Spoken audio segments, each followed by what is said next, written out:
अहिल्यादेवी होळकर यांच्या 300व्या जयंतीनिमित्त महाराष्ट्राचे मुख्यमंत्री माननीय देवेंद्र फडणवीस साहेब यांनी जी आज शेतकऱ्यांसाठी एक कर्जमाफीची घोषणा दिली, ती किती पोकळ आहे आणि सर्वसामान्य प्रामाणिक शेतकऱ्यांची किती त्यामध्ये फसवणूक होते, ते आपण या व्हिडिओच्या माध्यमातून पाहणार आहोत. तर एक लक्षात घ्या, की ज्या पद्धतीनं ही कर्जमाफीची घोषणा माननीय मुख्यमंत्र्यांनी केली, त्यामध्ये तुम्हाला एक दिसून येईल, की एक लक्षात घ्या, ज्यांचं 30 सप्टेंबर 2025 पर्यंत कर्ज काय थकीत आहे, त्यांच्यासाठी 2 लाखापर्यंतचं कर्ज काय होणार आहे? माफ होणार आहे. ठीक आहे? असा त्या योजनेचा साधा सरळ अर्थ आहे. आणि जे प्रामाणिक शेतकरी आहेत, जे प्रामाणिक शेतकरी आहेत, त्यांनी काय म्हणजे प्रामाणिक शेतकरी जे नियमित कर्जफेड करतात, त्या शेतकऱ्यांना मात्र 50,000 पर्यंत आम्ही त्यांना काय देतोय? प्रोत्साहन देतोय. असं त्यांचं म्हणणं आहे. म्हणजे काहीही करून जे भीतीपोटी असतील किंवा एक काही करून ते कर्ज फेडणारे जे आपले शेतकरी बांधव आहेत, तर त्यांना काहीच नाही म्हणजे याच्यामध्ये 50,000च्या नावाची एक भीक दिल्यासारखा त्यांनी एक प्रकार केलेला आहे. आणि जे थकीतच असतात, भले ते थकीत काय त्यांच्या मर्जीनुसार करत नाहीत, त्यांना पण अडचणी असतात, त्यांचं थकीत होतं, त्यांना मात्र पूर्ण कर्जमाफी. म्हणजे शेतकऱ्यांच्या मध्ये कसा वाद निर्माण होईल, भांडणं लावता येईल, असं या सरकारचं एक धोरण आपल्याला याच्यामध्ये दिसून येतं. तर एक लक्षात घ्या, कर्जमाफी योजना जी होती, ती सरसकट कर्जमाफी असा शब्द त्यामध्ये असायला पाहिजेत. तो तसा नाहीये. हा आणि उद्धव साहेब ठाकरे जेव्हा मुख्यमंत्री होते, त्यांच्या काळात पण अशाच टाईपची योजना होती. म्हणजे 50,000 पर्यंत त्यांना प्रोत्साहन अनुदान मिळायचं, जे नियमित कर्ज फेडतात त्यांना, आणि बाकीच्यांना त्यांना 2 लाखापर्यंतची कर्जमाफी मिळायची. असा तो अर्थ होता. पण एक लक्षात घ्या, यामध्ये देवेंद्र फडणवीस यांनी पात्र शेतकरी असा शब्द वापरलाय. तर त्याच्यामध्ये असं होणार आहे, असं मला वाटतं, की जे 2008-9 साली जी कर्जमाफी झाली होती काँग्रेस सरकारच्या काळामध्ये महाराष्ट्रामध्ये, त्या शेतकऱ्यांना, किंवा त्यानंतर अजून एक कर्जमाफी झाली होती आणि उद्धव साहेब ठाकरे यांच्या काळामध्ये कर्जमाफी झाली होती. जर त्या कर्जमाफीमध्ये कोणत्याही शेतकऱ्याला कर्ज जर माफ झालं असेल, तर त्या शेतकऱ्याला या सध्याच्या कर्जमाफीतून वगळलं जाण्याची दाट शक्यता आहे. मी ही बातमी खरी आहे असं म्हणत नाही, पण असा एक त्याच्यामध्ये त्यांनी निकष ते लावू शकतात. कारण त्यांना असंही करून ही फक्त तोंड देखली कर्जमाफी आहे. म्हणजे यांना जाणीव खऱ्या मनापासून त्यांना ही कर्जमाफी करायची नव्हती. त्यामुळे हे असंच होणार आहे. दुसरं, पात्र शेतकरी जे आहेत, तर याच्यामध्ये खूप कमी असतील आणि खूप शेतकऱ्यांना याच्यातून बाजूला केलं जाईल, असं पण एक दाट शक्यता आपल्याला या बातमीतून दिसते. खरं खोटं काय असेल ते आपल्याला अजूनही कळणार नाही.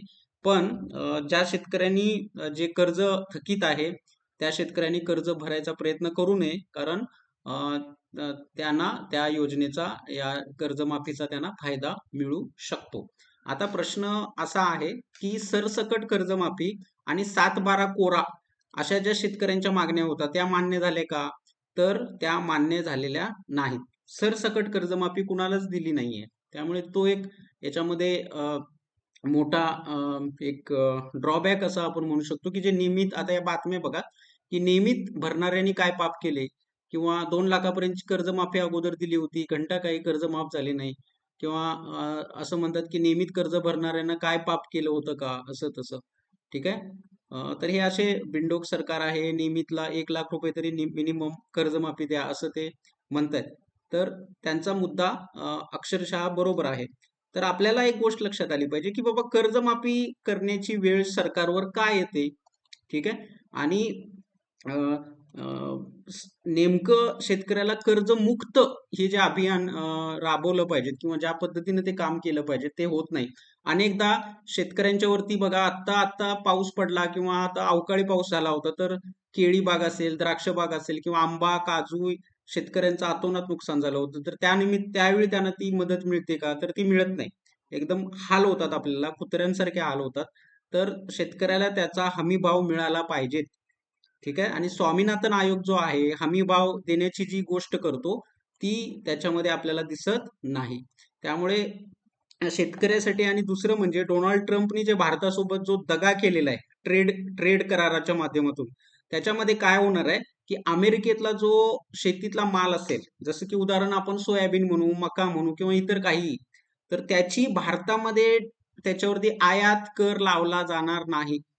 ठीक आहे. आणि आपला माल मात्र जेव्हा भारतातून तिकडं जाईल अमेरिकेमध्ये, त्यावेळी त्याच्यावर मात्र आयात कर ते लावतील. त्यामुळे आपली निर्यात जी आहे ती घटेल एक प्रकारे, लक्षात घ्या. त्यामुळे इथल्या शेतकऱ्यांना त्याचा खूप मोठा फटका डोनाल्ड ट्रम्पच्या या नीतीमुळे बसेल. कारण आपले जे पंतप्रधान आहेत ते शरणागती पत्करल्यासारखं त्यांचं धोरण सध्याच्या जागतिक स्तरावर आहे. आणि भारताची प्रतिमा जी आहे ती कशी मलिन झालेली आहे ती 2014 नंतर आपण चांगल्या पद्धतीनं याच्यामध्ये बघू शकतो. एप्स्टीन फाईल असतील किंवा सध्याचं जे इराण, इस्रायल आणि त्याच्यामध्ये ट्रम्प तात्या जो आहेत अमेरिकेचे, त्यांनी जी केलेली जी कारण नसता बाष्कळपणा ज्याला म्हणतात, तर त्याचे परिणाम सध्या आपल्या जगाला भोगावे लागतायत आणि त्याचा एक प्रकारचा फटका सुद्धा आपल्या शेतकऱ्यांना बसायला मिळतोय.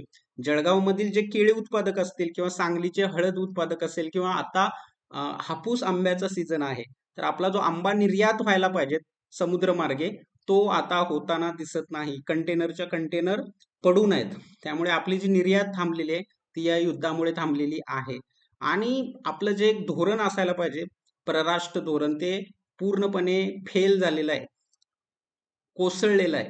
याला जबाबदार सध्याचे आपले सरकारचे जे पंतप्रधान आहेत, नरेंद्र मोदी असतील किंवा परराष्ट्र जे मंत्री आहेत, जयशंकर किशन कोण आहेत ते, तर त्यांच्या कच खाऊ योजनेचे भित्रे परिणाम आपल्याला या महाराष्ट्रातल्या शेतकऱ्यांना आणि खास करून भारताला भोगावे लागतायत.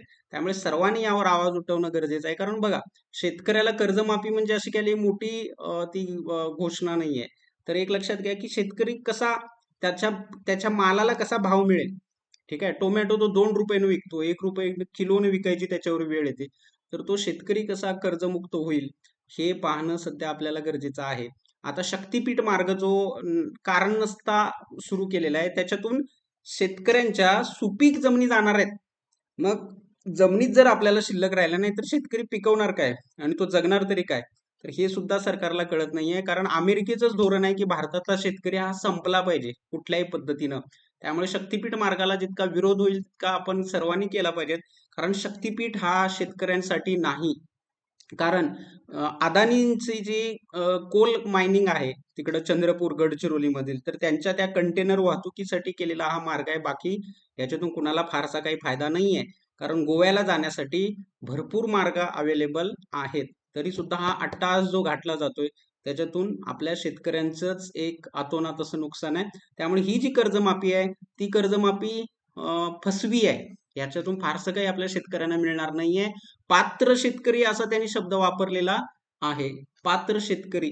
आता या पात्र पात्र शेतकऱ्यांना 2 लाखापर्यंत कर्जमाफी देण्यात येईल. म्हणजे काय, की आम्ही भरपूर शेतकऱ्यांची नावं अशीच काढून टाकणार आहे त्याच्यातून, असं त्याचा दुसरा अर्थ आपल्याला दिसतोय. त्यामुळे शेतकरीसाठी ही शेतकऱ्यांनी याचा खूप अभ्यास केला पाहिजे आणि आपल्या शेतकऱ्यांसाठी बळीचं राज्य ज्याला म्हणतात, ठीक आहे, त्या बळीच्या राज्याचं सरकार आलं पाहिजे. त्यांचे विचार अंमलात आणणारं सरकार आलं पाहिजे.